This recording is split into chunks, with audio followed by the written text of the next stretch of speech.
صدقہ فطر 2024 گھر کے ایک فرد کی طرف سے کتنا دینا ہوگا؟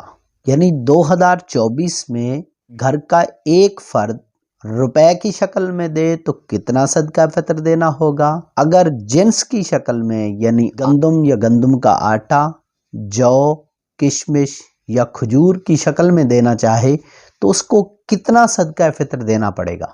صدقہ فطر کن لوگوں پر ادا کرنا واجب ہے؟ صدقہ فطر کس کس کو دیا جا سکتا ہے؟ صدقہ فطر کس وقت ادا کرنا افضل ہے؟ ایک شخص نے روزے نہیں رکھے، کچھ رکھے کچھ نہیں رکھے، ایک شخص نے تراویح نہیں پڑھی، کچھ پڑھی کچھ نہ پڑھی، ایسا شخص بھی صدقہ فطر ادا کرے گا یا نہیں؟ ان تمام سوالوں کے جواب آپ کو اس ایک ویڈیو کے اندر 5 سے 7 منٹ کے اندر بتا دیے جائیں گے۔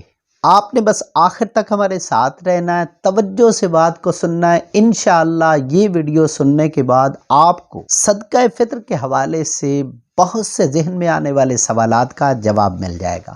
مزید اگر آپ کے ذہن میں کوئی سوال ہو، آپ کمنٹ سیکشن میں سوال لکھیں گے، انشاءاللہ آپ کو اس کا جواب مل جائے گا۔ پہلی بات ہے کہ کس شخص پر صدقہ فطر ادا کرنا واجب ہے؟ ہر آزاد مسلمان جو مالک نصاب ہو اور اس کے پاس وہ نصاب حاجات اصلیہ سے زائد ہو تو اس پر صدقہ فطر ادا کرنا واجب ہے۔ مالک نصاب ہونے سے مراد کیا ہے؟ صاحب نصاب کون ہوتا ہے؟ اس کے لیے میری دوسری ویڈیو زکوٰۃ کے مکمل مسائل، اس میں آپ رہنمائی لے سکتے ہیں کہ صاحب نصاب کس کو کہتے ہیں۔ ڈسکرپشن کے اندر اس ویڈیو کا لنک دے دوں گا، آپ وہاں سے صاحب نصاب کو سمجھ سکتے ہیں۔ صدقہ فطر کس کو دیا جا سکتا ہے؟ ہر وہ شخص جس کو زکوٰۃ دی جا سکتی ہے اس کو صدقہ فطر بھی دیا جا سکتا ہے۔ اگر ہم نے کسی ایسے شخص کو صدقہ فطر دے دیا جو زکوٰۃ کا مستحق نہیں ہے، اس کو اگر ہم نے صدقہ فطر دے دیا تو ہمارا صدقہ فطر ادا ہی نہیں ہوگا۔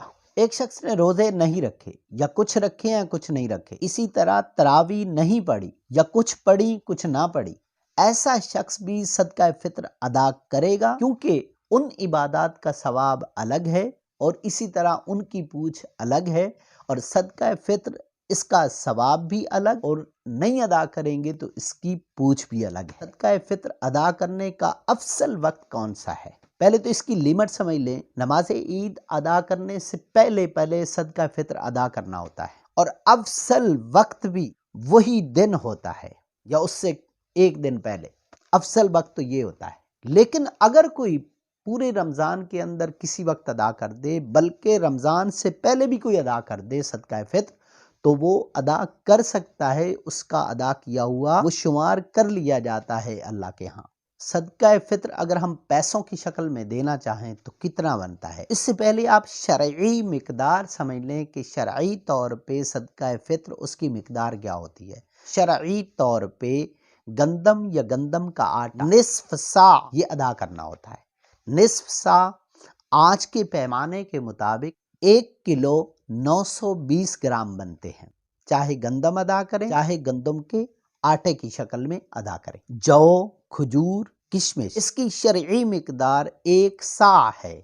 اب جو مقدار ہم نے پہلے نکالی ہے 1 کلو 920 گرام، اس کو آپ ڈبل کر سکتے ہیں جب جو، کشمش یا کھجور کی شکل میں ادا کریں گے۔ اس کی مقدار 3 کلو 840 گرام بنتی ہے۔ احتیاطاً آپ 4 کلو اس کو کر سکتے ہیں، اور گندم کی شکل میں اس کو 2 کلو کر سکتے ہیں۔ پاکستان میں رہنے والا گندم یا گندم کے آٹے کے کتنے پیسے ادا کرے گا؟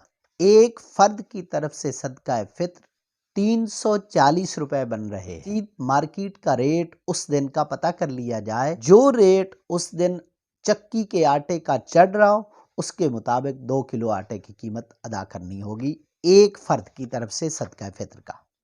اگر جو کی صورت میں صدقہ فطر ادا کریں گے تو 800 روپے ادا کرنے ہوں گے۔